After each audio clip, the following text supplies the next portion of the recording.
అసలు పైల్స్ అంటే ఏంటి సార్ అసలు? యా, పైల్స్ అనే ప్రాబ్లం అనేది ఇది ఒక రకమైన ఇనోరెక్టల్ డిసార్డర్.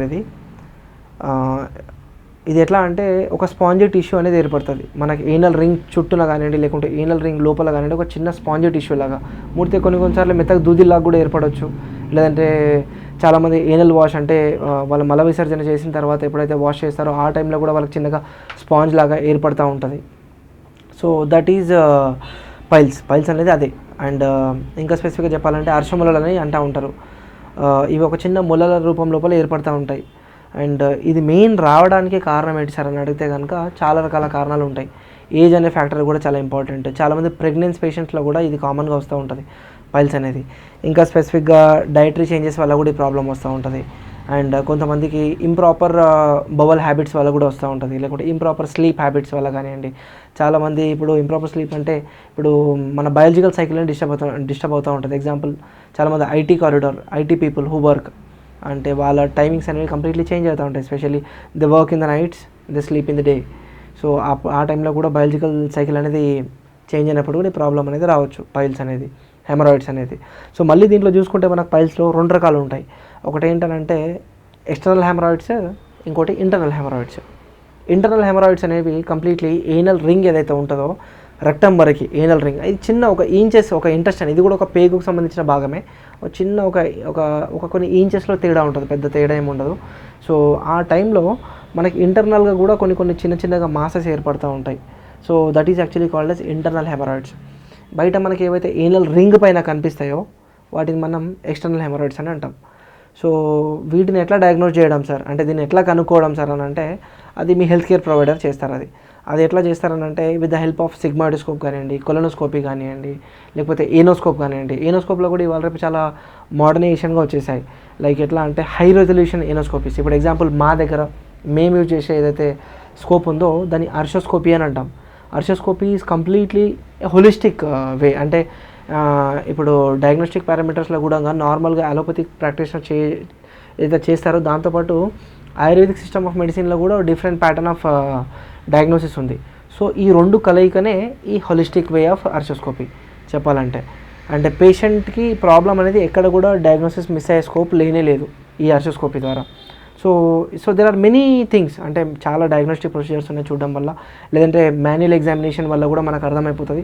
బట్ ఏంటంటే ఇంటర్నల్ హెమరాయిడ్స్ అనేది తెలియాలంటే కనుక మనం డెఫినెట్లీ ఒక స్కోప్ హెల్ప్ అనేది తీసుకోవాల్సి ఉంటుంది.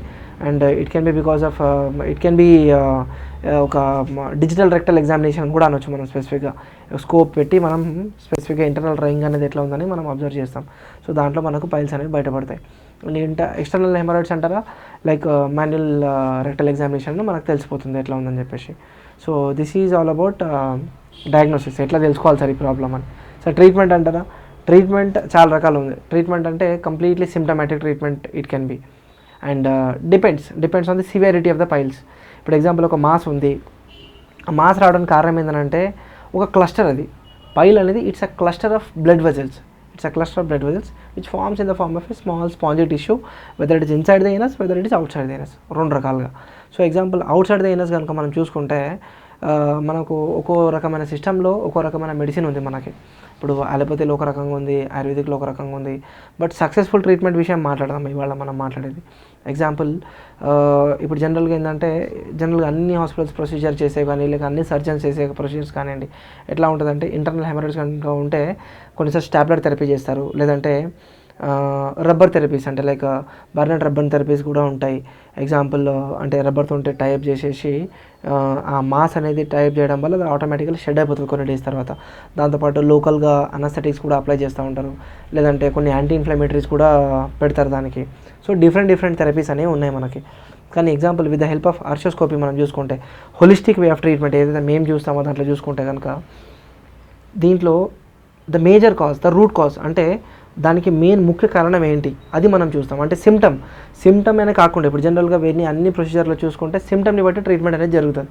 మనం సిమ్టమ్ని బట్టి కాదు ట్రీట్మెంట్. అసలు ఆ సిమ్టమ్ రావడానికి కారణం ఏంటి చూసుకుంటే కారణాలు చాలా ఉంటాయి.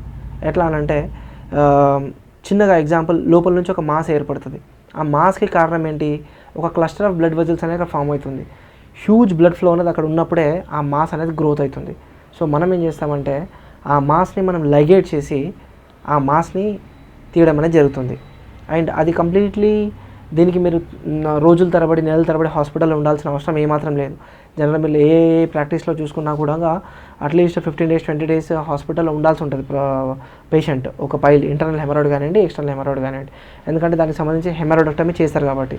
సో ఈవెన్ కాటరీ చేసినా కూడా 1-2 days అయితే హాస్పిటలైజేషన్ అనేది అవసరం పేషెంట్లో జనరల్లీ. బట్ ఇప్పుడు మనం చేసే ప్రొసీజర్ ఆర్థోస్కోపీలో కానివ్వండి, లేకుంటే ఇంకా స్పెసిఫిక్గా చెప్పాలంటే క్షారసూత్ర అని చెప్పేసి చెప్పొచ్చు. ఈ క్షారసూత్ర ప్రాసెస్ లోపల అసలు పేషెంట్కి ఏమాత్రం ఉండాల్సిన అవసరం లేదు. ఆబ్వియస్లీ పెయిన్ అనేది ఉంటుంది, half an hour 1 hour.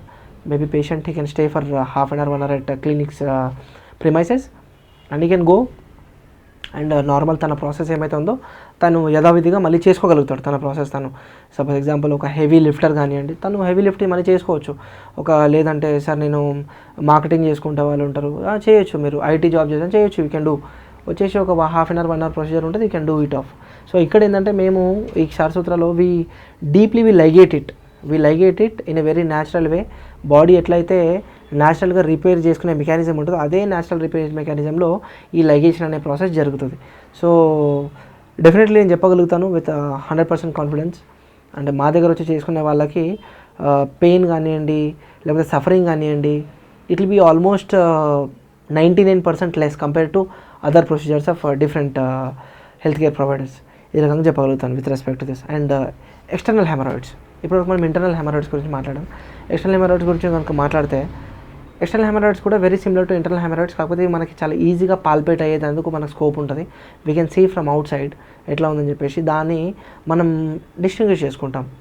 External హెమరాయిడ్సా, లేకపోతే ఎక్స్టర్నల్ వాటా, లేకపోతే డిస్ప్లాజియా ఏమైనా ఉందా, అంటే ఎనల్ క్యాన్సర్స్ ఏమైనా ఫామ్ అవుతున్నాయా అని చెప్పేసి డిఫరెంట్ డయాగ్నోస్టిక్ ప్రొసీజర్స్ పెట్టేసుకొని మనం చూస్తాం.